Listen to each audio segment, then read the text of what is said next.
ચાલો આજે આપણે એક એવી વાત કરીએ જે કદાચ આપણા બધાના ઘરની કહાની છે.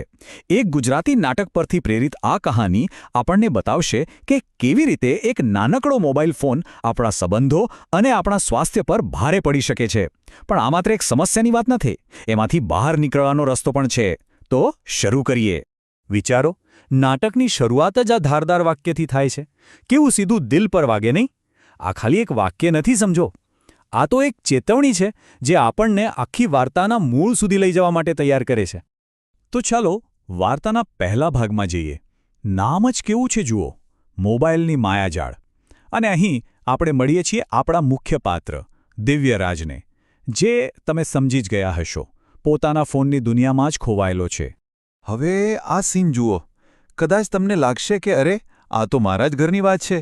દિવ્યરાજ સોફા પર બેઠો તો છે, પણ એનું મન, એની આંખો, બધું જ પેલી મોબાઈલ ગેમમાં છે. બહાર શું ચાલી રહ્યું છે એની એને કોઈ જ પડી નથી. એનું તો બસ એક જ મિશન છે, હાઈ સ્કોર. અને જુઓ, જેવી એની મમ્મી એને બોલાવે છે, દિવ્યરાજનો જવાબ શું હોય છે? ચીડ, ગુસ્સો. આ નાનકડો સંવાદ જ બધું કહી જાય છે. કેવી રીતે આ મોબાઈલ એને પોતાના જ પરિવારથી દૂર કરી રહ્યો છે અને એના સ્વભાવમાં કેવા ફેરફાર લાવી રહ્યો છે. હવે ઘરમાં એના પપ્પાની એન્ટ્રી થાય છે. એમને શું જોવા મળે છે? એ જ દ્રશ્ય, દિવ્યરાજ અને એનો મોબાઈલ. એમની નિરાશા એમના ચહેરા પર સાફ દેખાય છે. અહીંયાથી ખબર પડે છે કે આ સમસ્યા હવે ખાલી દિવ્યરાજની નથી રહી, એ આખા ઘરના માહોલ પર, સંબંધો પર અસર કરી રહી છે. તો વાર્તા હવે એક એવા મોડ પર આવે છે જ્યાં દિવ્યરાજનું આ વ્યસન ખાલી એક આદત નથી રહેતું. એની અસરો હવે એના શરીર પર અને એના સંબંધો પર દેખાવા લાગે છે. અને આ એવા સંકેતો છે જેને હવે કોઈ નજરઅંદાજ ન કરી શકે. ઘરમાં જે બોલાચાલી થાય છે એ પછી દિવ્યરાજને પહેલીવાર શારીરિક રીતે કંઈક અજીબ લાગે છે. એની આંખો સામે ધૂંધળું દેખાવા લાગે છે, માથું દુખવા માંડે છે. જાણે એનું શરીર જ એને પહેલી વોર્નિંગ આપી રહ્યું છે કે ભાઈ, બધું બરાબર નથી. અને ત્યારે જ એન્ટ્રી થાય છે એના દોસ્ત નક્ષની. નક્ષ ખાલી એનો દોસ્ત નથી, એ તો જાણે બહારની દુનિયાનો અવાજ છે, જે દિવ્યરાજને એની ડિજિટલ ગુફામાંથી બહાર ખેંચવા આવ્યો છે. એ યાદ કરાવે છે કે એક જમાનો હતો જ્યારે ક્રિકેટ જ એમની દુનિયા હતી.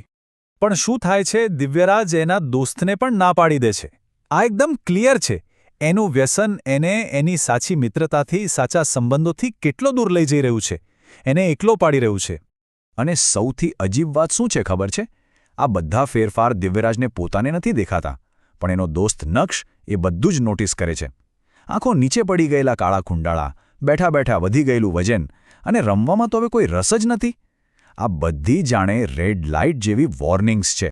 અને હવે વાર્તા એના ક્લાઇમેક્સ પણ પહોંચે છે. દિવ્યરાજના સ્વાસ્થ્ય સાથે કંઈક એવું થાય છે જે કોઈએ વિચાર્યું પણ નહોતું. એકદમ ડરાવણો વળાંક. આ એક એવી ઘટના છે જે બધાને અંદરથી હલાવી નાખે છે. એ એના દોસ્ત નક્ષ સાથે જ હોય છે અને અચાનક ધડામ દઈને નીચે પડી જાય છે. એને જોરદાર ચક્કર આવે છે. આંખો સામે બસ અંધારું જ અંધારું, બધું બ્લેકઆઉટ. આ એ પોઈન્ટ છે જ્યાં દિવ્યરાજને અને એના પરિવારને સમજાય છે કે આ વાત હવે મજાક નથી રહી. પરિસ્થિતિ ખૂબ જ ગંભીર છે. તો હવે આખી વાર્તા એક નવી જગ્યાએ પહોંચે છે, ડૉક્ટરના ક્લિનિકમાં.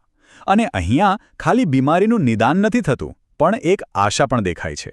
સમસ્યાને એક નામ મળે છે અને એની સાથે જ એમાંથી બહાર નીકળવાનો રસ્તો પણ. ડૉક્ટર દિવ્યરાજની તકલીફને એક ઓફિશિયલ નામ આપે છે, ડ્રાય આઈ સિન્ડ્રોમ. આ મેડિકલ ટર્મ સાંભળીને ખબર પડે છે કે આ કોઈ સામાન્ય થાક નથી, આ તો એક સાચી મેડિકલ કન્ડિશન છે. પણ વાત ખાલી આંખો સુધી સીમિત નથી. અસલી ચિંતાની વાત તો હવે આવે છે. ડૉક્ટર જે બીજું નુકસાન ગણાવે છે એ તો ક્યાંય વધારે ગંભીર છે. યાદશક્તિ ઓછી થવી, ચીડિયાપણું વધી જવું અને શારીરિક વિકાસ પર બ્રેક લાગી જવી.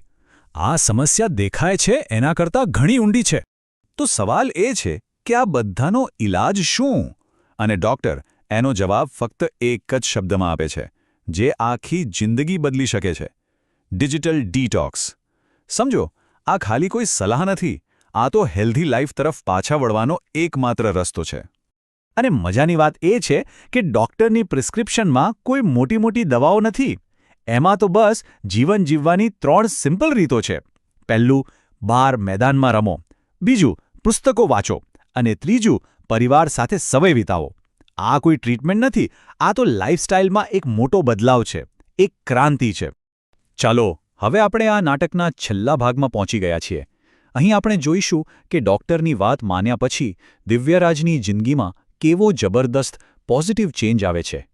જુઓ, આ બદલાવ કેટલો મોટો છે. એક બાજુ છે પહેલાંનો દિવ્યરાજ, મોબાઈલમાં ડૂબેલો, ચીડિયો, એકલો. અને બીજી બાજુ છે પછીનો દિવ્યરાજ, દોસ્તો સાથે રમતો, હસતો બોલતો, ભણવામાં અને જિંદગીમાં મજા કરતો. આ તસવીર જ બધું કહી દે છે નહીં? અને છેલ્લે આ શપથ જુઓ, આ ફક્ત નાટકના પાત્રો નથી લેતા, આ તો આપણા બધા માટે એક સંદેશ છે.